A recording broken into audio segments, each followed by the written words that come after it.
Quest number 19, Lost City. We find a group of adventurers in Lumbridge Swamp.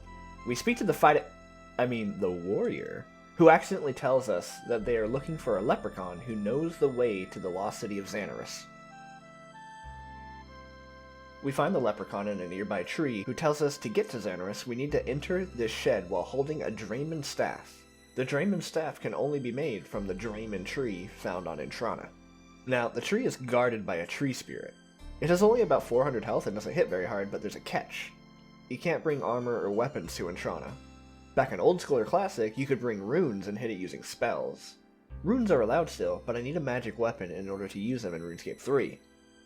Common Strategies is bringing the materials to make a weapon, but fletching doesn't come out until next month, and there are no anvils on the item to make a metal one. So, no magic, no ranged. Melee is my only option, but I can't make a weapon, so how do I use melee? I mentioned in episode 1, without a weapon, your base accuracy is 0. But now that I'm higher leveled, I can hit weak monsters pretty well without a weapon, but I still can't beat the tree spirit with my fist. A weak monster is in Intrana Dungeon, however. Zombies. These zombies drop iron and bronze hatchets. If I can get one of those, I should be able to kill the tree spirit.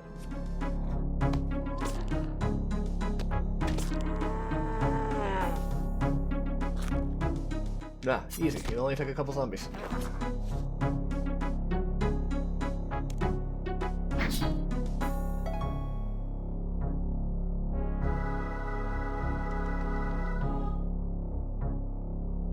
I'm gonna hide while I heal to try to take less damage. But if I take too long to do that, that happens. In RuneScape 3, if a monster is out of combat for too long, it heals to full health. Oh, this just got a lot harder.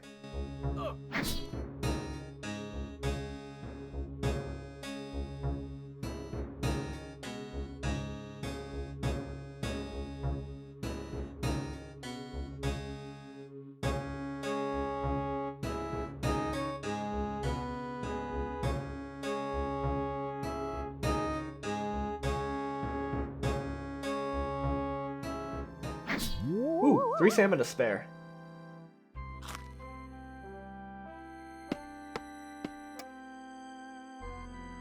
Now I just need to get out of here with the portal.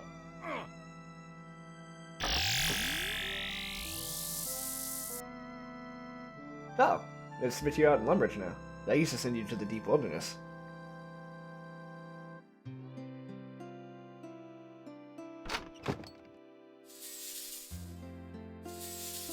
Quest complete. Quest number 21, Merlin's Crystal. We start the quest by speaking to King Arthur. Yes, that King Arthur. He explains that the Knights of the Round Table traveled to RuneScape from Britain to pass the time, until Britain needs them again. We tell him we want to become a knight, and he sends us on a quest to rescue Merlin, who was trapped in a magical crystal back in England.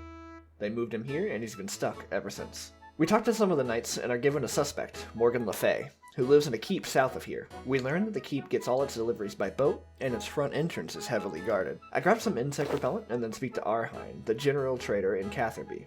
He tells us he delivers to the keep, but will not take us as Sir Mordred will not like that. We cleverly stuff ourselves into a nearby crate, which is put on a ship and delivered to the keep. We enter, go to the top with 0 resistance, and attack Sir Mordred.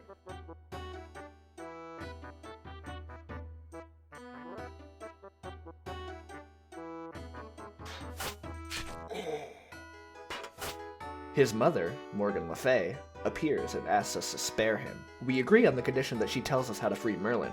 She explains we need to cast a spell using bat bones, a black candle, Excalibur, a special ritual, and a special magic circle. I leave the keep and kill a bat nearby, then go to the beehives to get some wax.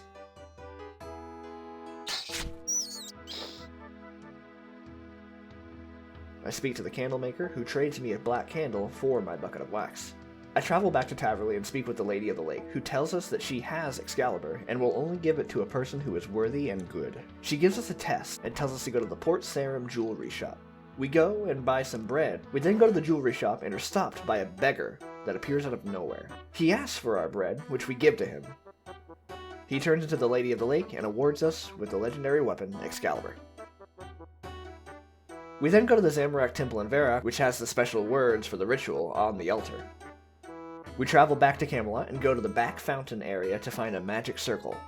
We light the black candle and drop the bat bones on the circle to summon and bind a spirit. We demand the spirit to free Merlin from the crystal. He yells and says it's now possible to break the crystal using Excalibur. We go up to his tower and free him. Then he has to speak to King Arthur, who makes us a Knight of the Round Table. Quest complete. Quest number 22, Heroes Quest. North of Taverley, we speak to Achaeates. Greetings. Welcome to the Heroes Guild. She tells us only the greatest heroes of this land can enter, and we're hit with another heartbreaking sequence break. We need 9 more quest points to do this quest. Even our character is frustrated and gives her a, yeah, well, good for them. So here's the thing. Unlike getting into the Champions Guild, this is gonna be a big sequence break. I have 2 choices. One, I could do a large sequence break and do Gunner's Ground. This is the quest that replaced Romeo and Juliet, is worth 5 quest points, has no prerequisites, and no quest has it as a prerequisite. This means it's completely inconsequential to any story element and gives us nothing but 5 quest points. This is the main reason I've been punished by Dragon Slayer, now Heroes Quest, and in the future, Legends Quest. My other option is to do what I did with Dragon Slayer and postpone Heroes Quest, do the next quests, not allowing myself to unlock any content or use any of the rewards until I get back to completed Heroes Quest. Now I refuse to give in and do Gunner's Ground. That's not the seal way. But I'm doing Heroes Quest this episode no matter what. That means I have 8 quests to do with higher than normal restrictions. There's actually only 2 major issues with this. Number 1, I need 59 magic. There's no way I'm getting 59 magic with my current restrictions though. This is because of the way magic was updated to be in line with ranged and melee. The only magic weapon in the game from 2002 is a basic tier staff, which has the same accuracy as a bronze weapon. The reason I got level 30 in magic last episode is because battle stabs, which are equal to mithril weapons, are unlocked after I complete Heroes Quest. I need a plan. Back in 2002, a good method would be casting teleport spells, safe spotting higher level monsters, alchemy, or superheat. I tried using the curse spell, but that was terrible, and would cost me over 1 million gold. Teleporting isn't as bad, but would cost me way more. The big limitation to all of these strategies is the runes. In Classic, the shop should restock over time, but in RuneScape 3, they restock only daily. They also cost way more. An air rune costs 17 gold each, and runecrafting doesn't come out until RuneScape 2. I researched and found no real viable training method besides killing 9,000 chickens with a basic air staff. It would be free, but it would take 10 hours. There's no way I'm doing that. Right?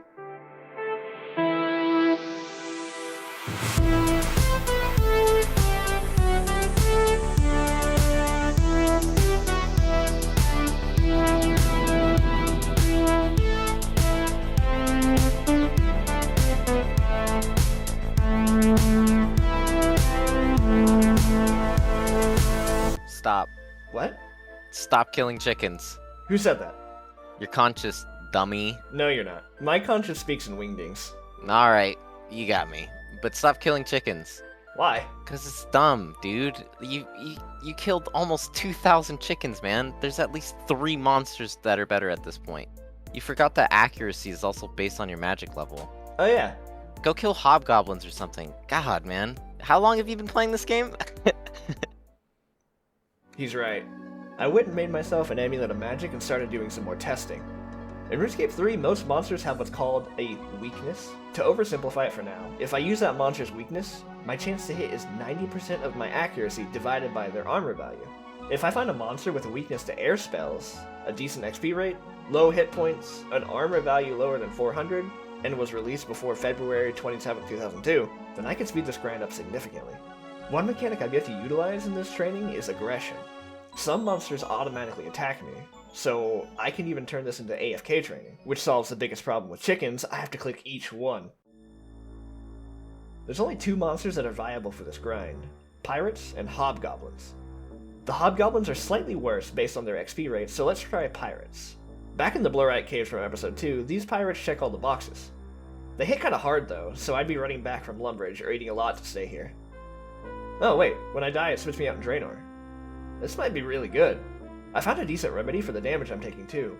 I can reduce my chance to get hit from 96% to 62%, which should increase my time spent here by about double. Magic armor. In Classic, there are only 3 pieces of magic armor: the robe top, skirt, and hat. I bought the hat from Betty's Magic Emporium, the skirt from Talissa's Fine Clothes, and as for the top, they were dropped by wizards in the Wizard's Tower and the Wizards north of Port Sarim. Neither of these exist anymore, so I just went back to Betty and got it from her. After getting all these, I realized that the skirt and hat of the dark robes are better, further lowering the pirate hit chance to 51%. I swapped out those real quick and went back to testing out my new gear. I immediately noticed the improvement and get back to the grind.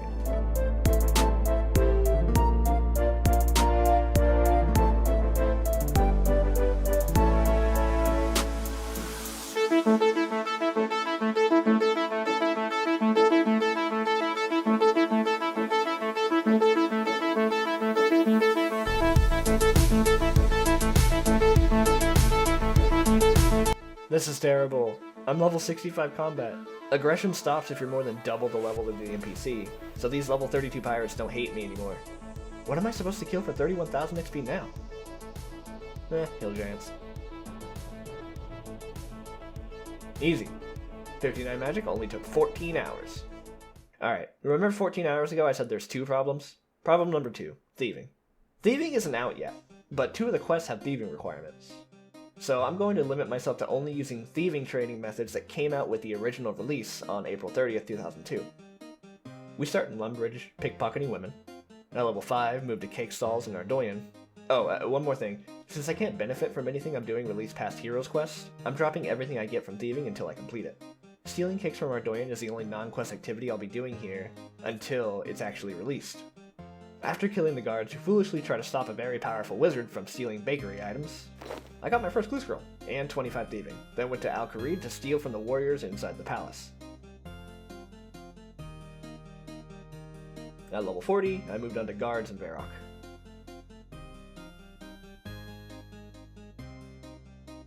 "42 thieving completed, and all the money I stole dropped. Now I just need 40 ranged. I bought a short bow and bronze arrows and went back to, you guessed it, chickens. With the 30 arrows I was able to get from the shop, I got to level 19. In Classic, you were able to buy much more arrows than what you can get now, so I needed to figure out how to get more. I bought 60 more from Catherby, but that's not going to be enough still. I found a spawn for them in the Falador gym shop, and camped there for a bit. Then, resumed the chicken killing to get 40 range. And finally, I have all the skills I need for this episode. Alfred Grimhand's Bar Crawl, released March 25th, 2002, is the first mini-quest made in RuneScape. Due to a few changes made in the early days of RuneScape 2, I have to go to some areas that don't exist yet, including the area where the outpost was moved to. We speak to a barbarian guard in the barbarian outpost and tell him that we want to go through the gate. He tells us only barbarians can, and we do not look like one. He sends us on a bar crawl to 10 different bars around the world who will give us their strongest drinks, done by a great barbarian named Alfred Grimhand. Let's get the 3 non-existent bars out of the way first. In Ardoyan's Flying Horse Inn, the bartender gives us a Heart Stopper, which literally causes heart damage. Yanael's Dragon Inn gives us a Fire Brandy. In the Grand Tree, Blurberry gives us a Fire Toad Blast. Back in the present, in the Seer's Village we get a Liverbane Ale from the Forester's Arms. In Falador's Rising Sun, Kaylee serves us a Hand of Death cocktail and giggles at us while we drink it and almost die. Varrock's Blue Moon and Jolly Boar Inns give us Uncle Humphrey's Gut Rot and Ode Suspicious. The Rusty Anchor in Port Sarim gives us a Black Skull Ale. Then we, as a drunken sailor, early in the morning, boat to Karemja, and Zambo gives us a shot of Ape Bite Liqueur. Finally, in Brimhaven, in the Dead Man's Chest, we're given Super Grog. Returning back to the outpost, the guard allows us in, not because we did the bar crawl, but because we're plenty drunk enough. Mini quest complete. Quest number 23, Scorpion Catcher. South of Seer's Village, we climb to the top of the Sorcerer's Tower and speak with Thormac. He tells us he lost his rare scorpions and asks us to get them back for him, but they could be anywhere. He gives us a cage and tells us to talk to a seer nearby to get their locations. We speak with one of the seers in the north, and they give us a cryptic clue on where they are. We go to the barbarian outpost and grab the scorpion.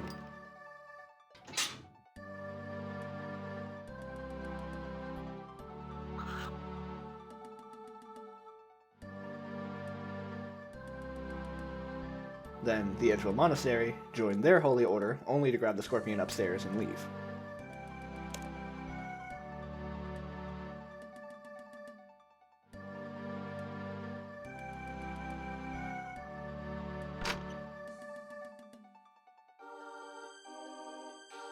Next, I had to get the dusty key back after I died with it half an episode ago.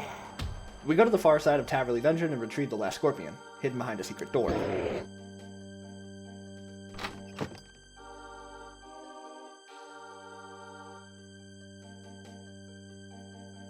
Returning to Thormac, he rewards us with the ability to upgrade battle staves to mystic staves, and a full strength level. Quest number 24, Family Crest. Before we start this quest, I need 2 rubies. I got one while training, but I have to get another. There are 0 shops in existence currently that sell one, so I have to get one as a drop. Or I can open my geodes I got from mining. They replaced the chance to get gems from rocks with these geodes from the rework, so I believe I could open them without breaking my restrictions. As long as I don't use any items I wouldn't have been able to get otherwise. I opened most of them and got my ruby.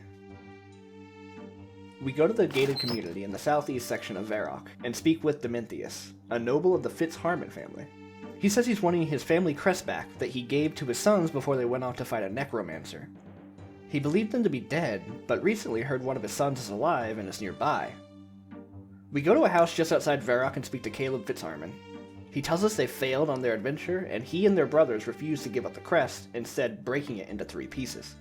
We get him to agree in giving us his piece for the fish in our backpack so we can make a fish salad that he's been working on.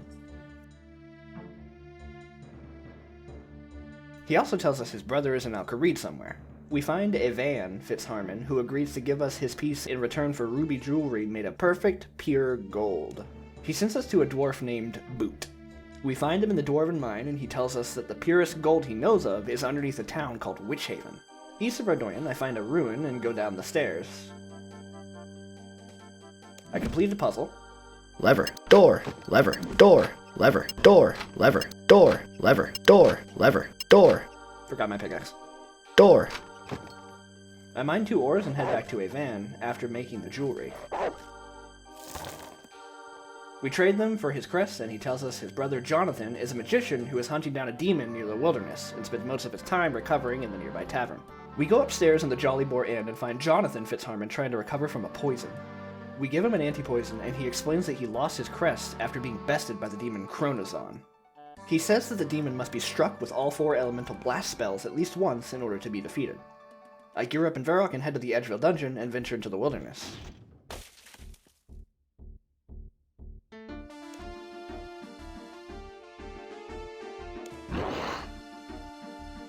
I then find that Chronozon is no longer in the wilderness, so I run back around and fight him.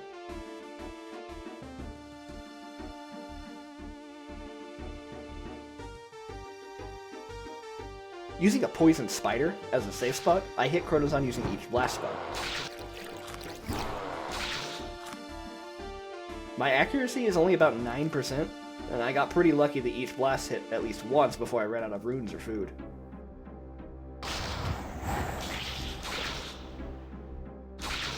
I reformed the crest and returned it to Dominthius. Quest complete. I'm rewarded with the Fitzharmon family gauntlets, which I can have any one of the brothers enhance for me. Evan's version is useless to me right now since I can't use the ore bank, and Chaos gauntlets don't really have a purpose anymore, but the cooking gauntlets are nice to reduce the burn rate of food, once I complete Hero's Quest. Quest number 25, Tribal Totem. We speak to Kangai Mao in Brimhaven, who says he's a part of the Rantuki tribe of Karamja. He tells us that the wealthiest man in Ardoyan, Lord Handelmort, stole an artifact of theirs for himself, a totem. He asks for us to return it to him. We travel to Ardoyan and speak to the wizard named Cromperty, who is excited about his newest invention, a teleportation cube. He can teleport anyone or anything to it at will. We ask him to teleport us to it, and we arrive at RDPT, the company responsible for delivering the cube to the wizard's tower. We take off the shipping label from a nearby box that is going to Lord Handelmore's home and paste it over the box with the cube inside. We have RDPT deliver the box and have Cromperty teleport us again. This time we go inside the mansion. We find a door locked with a 4-letter combination. The answer is Kurt, Handelmore's middle name. We go up.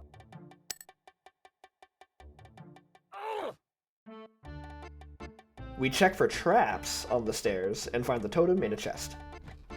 We return it to Kangai Mao and are rewarded with 5 cooked swordfish.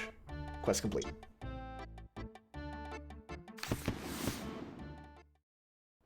Quest number 26, Fishing Contest.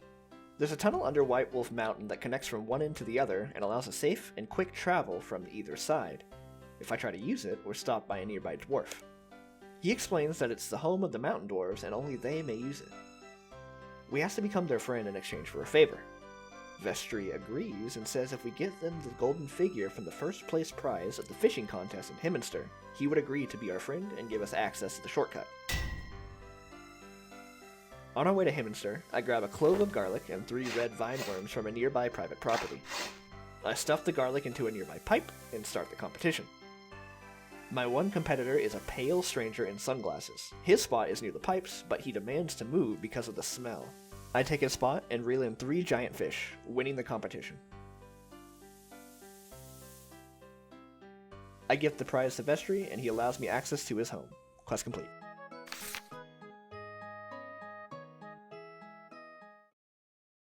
Quest number 27, Monk's Friend. South of Ardoyan there is a monastery. Brother Omad inside tells us that he's very tired because another monk's son won't stop crying after his blanket was stolen. We offer to get the blanket back. Nearby, a hidden ladder is in the center of a circle of stones. We go down it and find the blanket. The nearby bandits do not mind that we take it and leave. We return to Omad, and he says that the child is going to be having his first birthday party as soon as another monk, Cedric, returns with the wine. We find Cedric a few paces north and he is wasted. We remind him that he's supposed to be delivering the wine. He panics and begs us for a jug of water to help him sober up. We give him our jug, and then he asks for a log to repair his cart.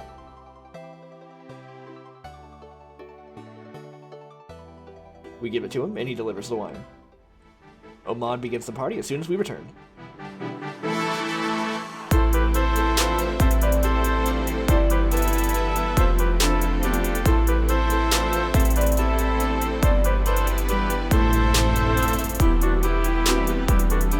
Quest complete.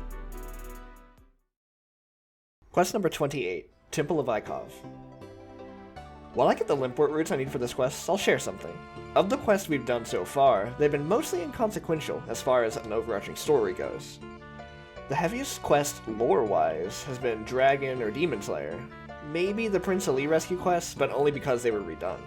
RuneScape back in Classic never really had a story. It was always an adventure game with rather low stakes and more of a complete the mission style of questing. This would change with larger connected narratives much later in the game's development, and I'm going to also drop a small spoiler. This quest is the start of a major line of events that branch out over dozens of quests. One other thing, you're given a choice on who to side with in this quest. Unfortunately, it merely gives you the illusion of choice, as almost nothing changes besides a few inconsequential dialogue options in this and in future quests. We begin by speaking with a robed man named Lucien in a bar in Ardoyan.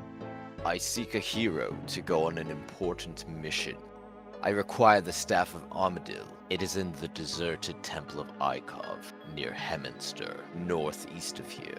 Take care, hero. There's a dangerous monster somewhere in the temple. Take this pendant. Without it, you will not be able to enter the Chamber of Fear. We take the pendant and head to the temple, climbing down a ladder, then climbing downstairs into a dark room, which we light with our candle. We slash through a cobweb and grab the Boots of Lightness and head back upstairs. We equip the pendant Lucien gave us and go through the warded gate to a dilapidated stone bridge. The Boots of Lightness reduce our carry weight enough to allow us to make it across safely to grab a broken lever and return to the main room. We attach the lever to a wall socket and pull it, unlocking the southern gate. This leads to a frozen part of the temple, full of ice spiders and chests. Some of the chests have ice arrows in them, which we take a total of 8. We go back to the northern area and proceed onward, finding a door and another lever. We see an obvious trapdoor underneath the lever, which we disarm and then pull the lever, unlocking the door. We proceed onward and are stopped by the Fire Warrior of Lasarkis.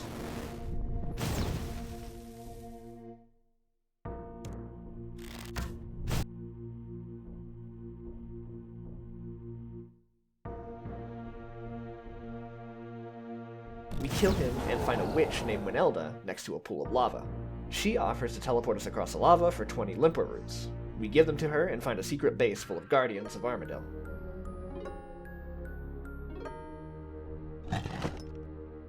We talk to one, who explains that they have been defending the staff for generations, keeping it down here for centuries. We tell him that we were hired to steal it by Lucian. The Guardian recognizes the name and says he is evil incarnate and cleanses us with holy water. We agree to fight against Lucian, and he gives us a pendant that will protect us from any magics he tries to use against us. We go to Edgeville and enter Lucian's home. Have you got the Staff of Armadillo yet? You don't want to attack me. I am your friend. We agree and do not attack him. I put on the pendant that the Armadillo Guardian gave me, and his spell fails. I don't have time for this. I'll find someone else to do my bidding. Quest completed. I get 2 range levels and 24 fletching levels. Nice. Quest number 29, Clock Tower. South of Ardoyan is a clock tower kept by a monk, Brother Kojo. He tells us the clock tower is not functioning and asks us to fix it for him. We agree, and he tells us we need to find 4 different colored cogs spread out underneath the clock tower. We go down and find this is a rather large dungeon with some questionable things down here. I go down the nearest path and find rat poison, fill a straw with it, nearby rats eat from it, and then slam themselves into a gate, loosening it, allowing me to grab the first cog.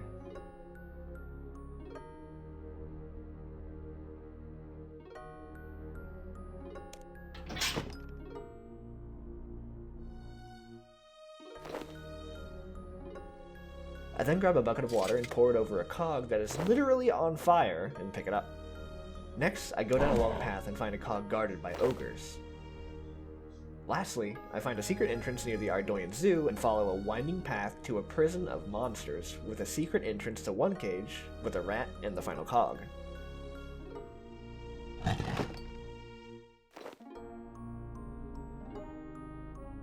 Quest complete.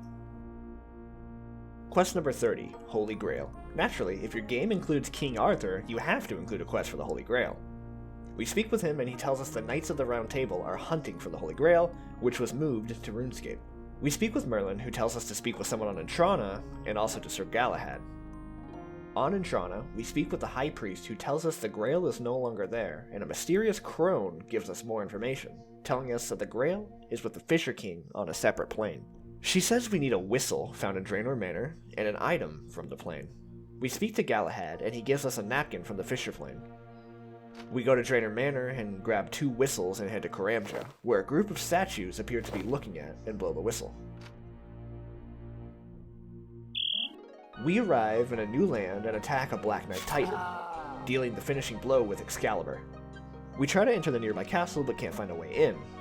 We speak with a fisherman who says there's always bells outside the castle. We return and can now see a bell, which we ring. We are brought inside the castle and speak with the Fisher King, who tells us that he and his land are dying, and he needs to find his heir, Percival. We return to Arthur, who gives us a feather that will lead us to Percival. We follow this feather to the Goblin Village, and find Percival stuck inside some sacks. We get him out and tell him of his father's health. He takes one of our whistles and meets us in the Fisher Realm. We go back, and the land is restored. We speak with King Percival, who rewards us with the Holy Grail. Quest complete. Finally, we're back to the present.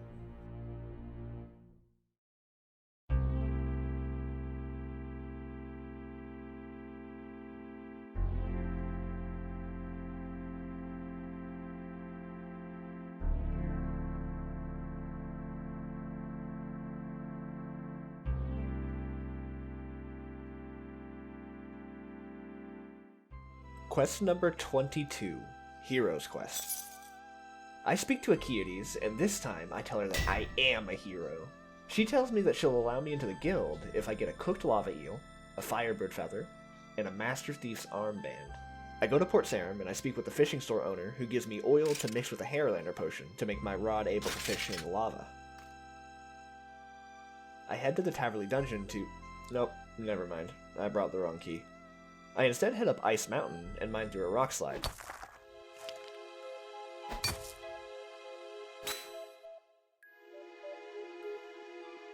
I go through a small maze and end up in the throne room of the Ice Queen.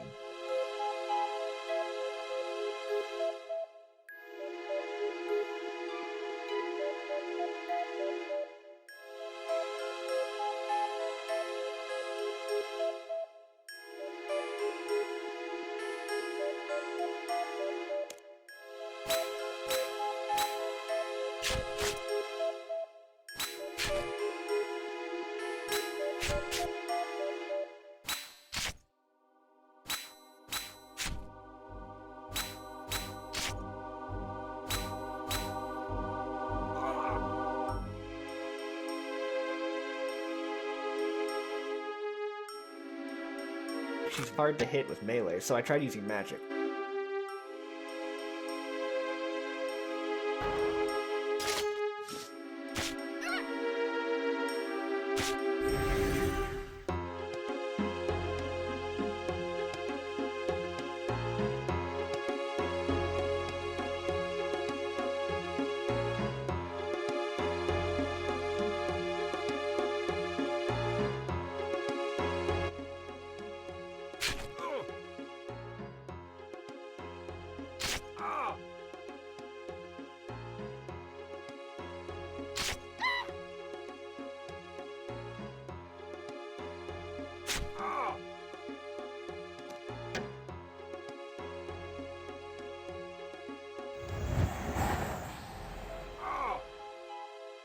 It was a really close fight, but I ended up losing and panic teleporting.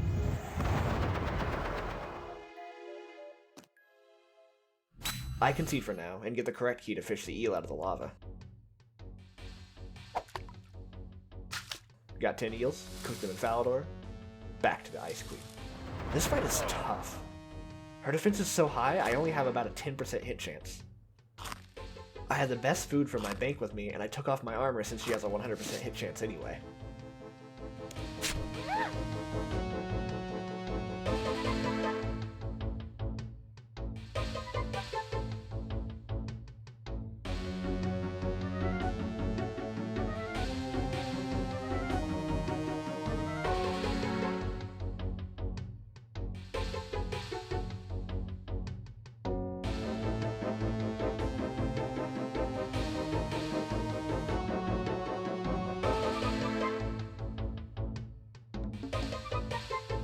I'm out of food. I could lose here.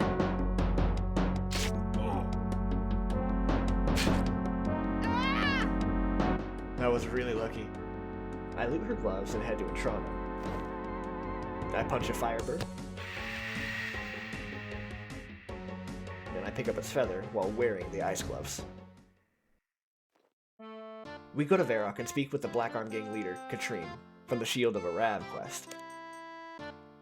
We tell her we're after the Master Thief's armband. She says if we want to be recognized as a Master Thief, we need to steal from the largest home in Brimhaven.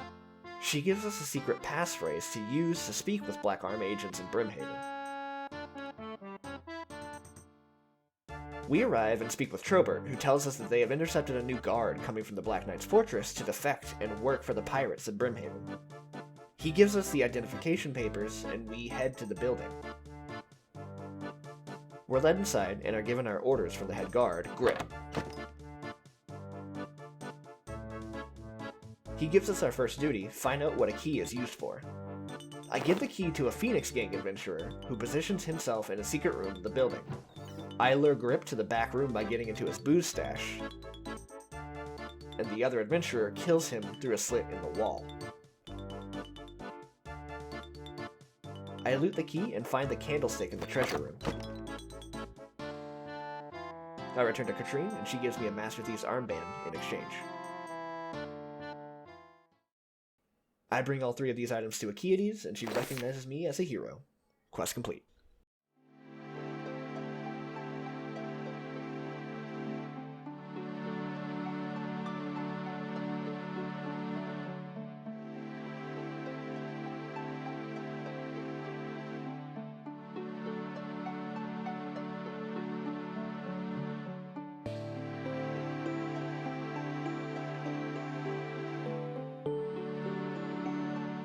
This one was a monster. Thanks for watching and sticking through with me. I'll explore the new unlocks in the next half episode, but for now, thanks again, and I'll see you next time.